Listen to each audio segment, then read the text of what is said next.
J'offre ce tutoriel aux étudiants de première année de formation du DEC en technique d'éducation à l'enfance. Dans le cours « Observation en milieu de garde », vous devez produire un portrait à l'intention d'un parent d'un enfant fréquentant un service de garde. Le portrait doit obéir à des normes éthiques et professionnelles variées. Il doit également respecter des normes linguistiques et communicationnelles. La description comportementale de l'enfant doit adopter un vocabulaire clair, une organisation de la pensée bien structurée, un ton neutre, voire emprunter un œil ouvert et respectueux à l'égard du service de garde où l'activité d'observation a lieu.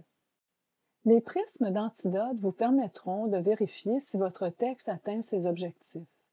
La démonstration s'appuiera sur quelques extraits d'un portrait à l'état d'ébauche que nous relirons à la lumière des prismes du logiciel comme s'il s'agissait du vôtre.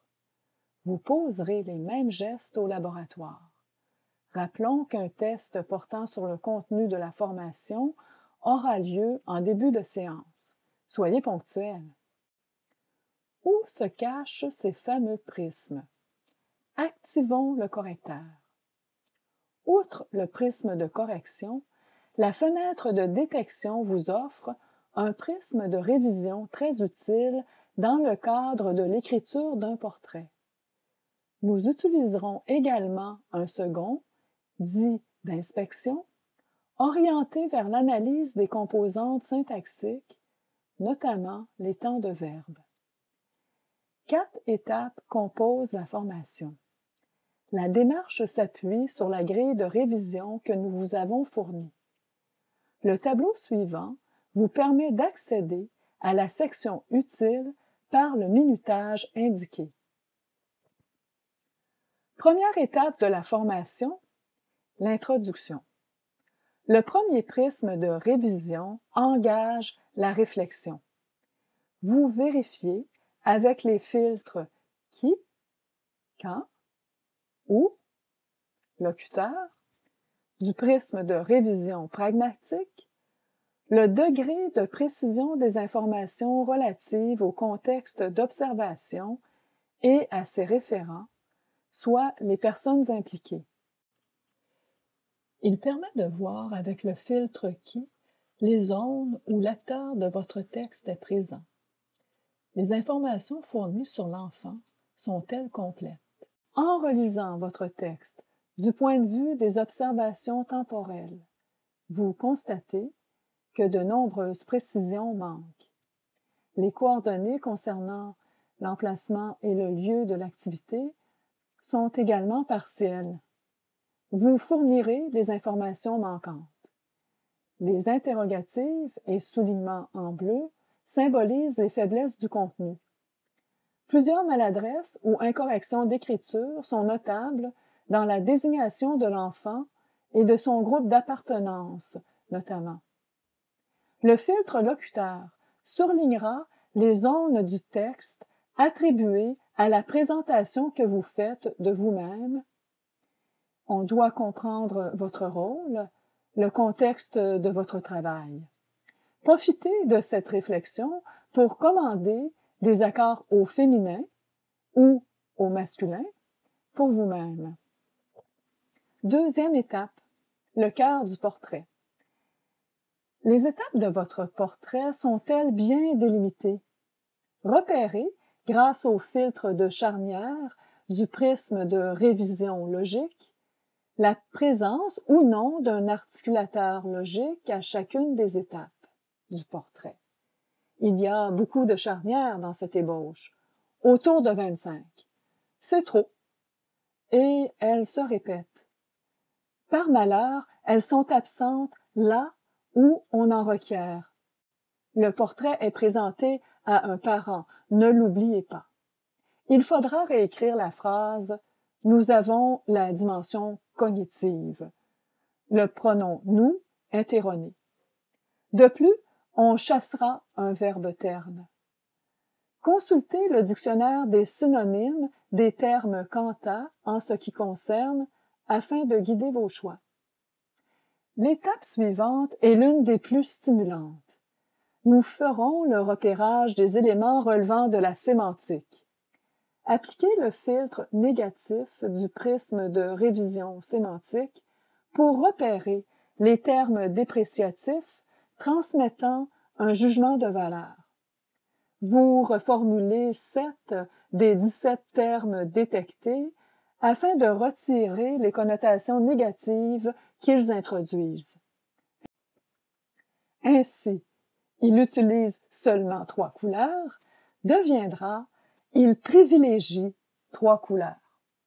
Retirez le terme concerné ou remplacez-le par un synonyme neutre, voire mélioratif.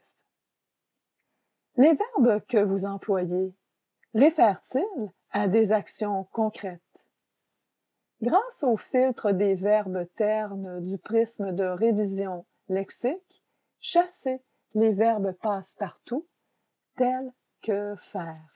Pour un verbe d'action précis, consultez le dictionnaire des co-occurrences du mot à introduire. En guise de remplacement du verbe faire dans l'énoncé « il a fait la grenouille », recherchez les co-occurrences du nom. Vous trouverez « il saute comme une grenouille ». Un autre obstacle fréquent à la précision, les répétitions ou l'on piétine.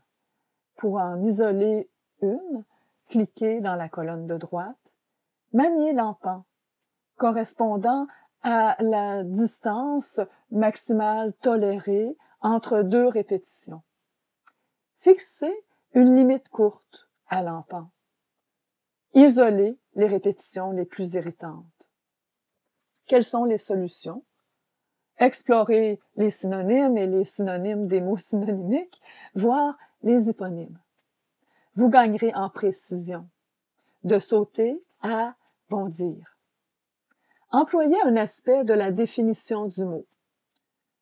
Complétez la description à l'aide d'un verbe au participe présent. Vous observez, il bondit en poussant un cri. Empruntez-vous une tonalité adéquate. Appliquez le filtre des tournures négatives du prisme de révision style afin de contrer l'effet de morosité ou de pessimisme de la syntaxe négative. 10 phrases négatives, c'est trop. Utilisez des antonymes ou les co-occurrences du mot introduit.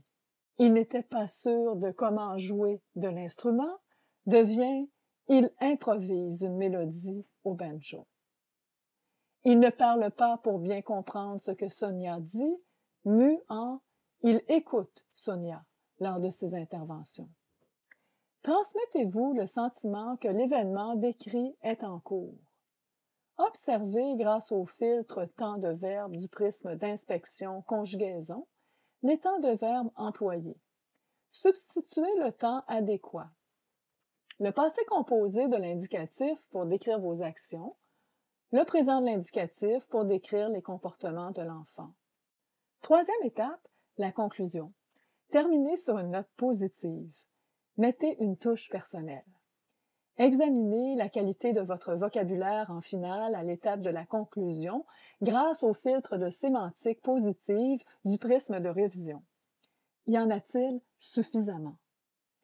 Le vocabulaire flou pourrait être repéré grâce à la sémantique faible du prisme de révision. Ne négligez pas l'importance de votre acte de mise en valeur. Il est question d'un enfant et de son développement, et vous vous adressez aux parents.